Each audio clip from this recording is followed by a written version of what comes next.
अनि यो हामीले मिसकन्सेप्ट हो कि के हो यो पहिलेदेखि सुनिने एउटा वर्ड भनेको मैले अघि नै पनि जोडिसकेको थिएँ कि सिए पढ्ने बित्तिकै साइन गर्ने बित्तिकै 1,00,000 रुपियाँ भन्ने त्यस्तो त्यस्तो सुनिन्थ्यो होइन। यो चाहिँ साँच्चीकै हो कि होइन रहेछ त तपाईँको अहिले पास गर्नुभयो होइन, मार्केटमा यसरी प्र्याक्टिसमा हिँडिरहनु भएको छ, काम गरिरहनु भएको छ, धेरै संस्थाहरूमा डेभलपमेन्ट सेक्टरहरूमा नि काम गरिरहनु भएको छ होइन, साँच्चीकै हो रहेछ त।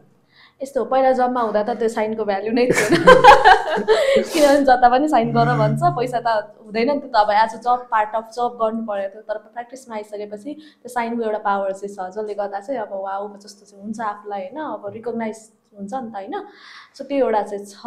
तर त्यो भन्दै गर्दाखेरि त्यो हल्ला चाहिँ हामीले नि सुने हो होइन, हामी पनि एउटा साइनको 1,00,000 आउँछ भन्ने सुने हो। तर प्र्याक्टिसमा आइसकेपछि चाहिँ त्यो 1,00,000को पछाडि पनि ब्याकग्राउन्डमा धेरै काम गर्नुपर्छ भन्ने चाहिँ छ क्या। किनभने हामीले त्यो डकुमेन्ट साइन गर्नुभन्दा अगाडि त्यसलाई त प्रिपेयर गर्नु पऱ्यो, त्यसको लागि अडिट गर्नु पऱ्यो, रिभ्यू गर्नु पऱ्यो होइन, भिजिट गर्नु पऱ्यो, त्यहाँ के छ होइन सबै गरेर त्यसपछि मात्र त्यो डकुमेन्ट बन्यो र त्यसलाई साइन गर्यो। अब त्यो साइन गर्दा 1,00,000 मात्र होइन, 5,00,000 पनि आउला, बढी पनि आउला, अथवा 5,000 पनि आउला होइन। त्यो चाहिँ डिपेन्ड्स अब साइज अफ बिजनेस के हो, क्लाइन्टको के हो होइन, त्यसरी हुन्छ। तर त्यो 1,00,000 अथवा त्यो जुन अडिट फी हुन्छ त्यसको पछाडि चाहिँ अलिकति मेहनत चाहिँ हुन्छ।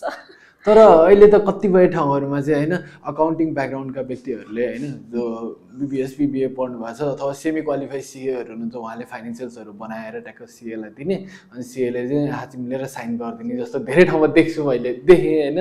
यो चाहिँ कतिको जायज जस्तो लाग्छ हजुरलाई?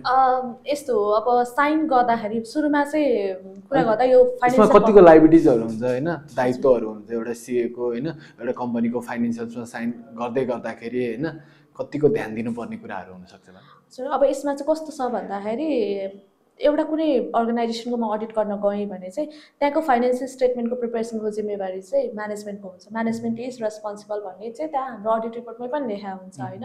सो एउटा प्राइमेरी रेस्पोन्सिबिलिटी चाहिँ अर्गनाइजेसनको म्यानेजमेन्टको। तर नेपालको कन्टेक्समा भनौँ अथवा अरू ठाउँमा पनि भनौँ होइन, आई डोन्ट थिङ्क अब बाहिर पनि त्यही नै हुन्छ होला होइन, मैले अब बाहिर त काम गरेको छैन। तर त्यो हेर्दै गर्दाखेरि मार्केटमा फाइनेन्सियल स्टेटमेन्ट चाहिँ धेरैले बनाउनुहुन्न, बनाएको केसमा पनि हामीले एज अ रिभ्युअर चाहिँ रिभ्यू गर्नुपर्ने हो, त्यसपछि आफूले चाहिँ भेरिफिकेसन गर्ने हो, सपोर्टिङ्स हेर्ने हो।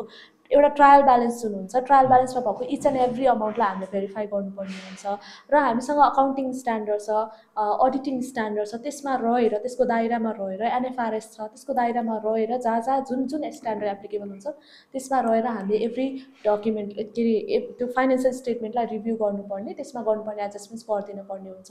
र त्यो साइन गर्दै गर्दाखेरि त्यसमा हामीले ओपिनियन दिन्छौँ नि त, इन्डिपेन्डेन्ट अडिटर्स रिपोर्ट भन्ने जुन एउटा रिपोर्ट हुन्छ त्यसमा त हामीले ओपिनियन लेख्छौँ नि त, साँच्चै नै यसको भित्र प्रेजेन्ट गरेको कुरा ट्रु फेयर छ भन्ने कुरा ओपिनियन दिँदै गर्दा त्यो त मेरो रेस्पोन्सिबिलिटी हुन्छ नि त मैले साइन गरिसकेपछि।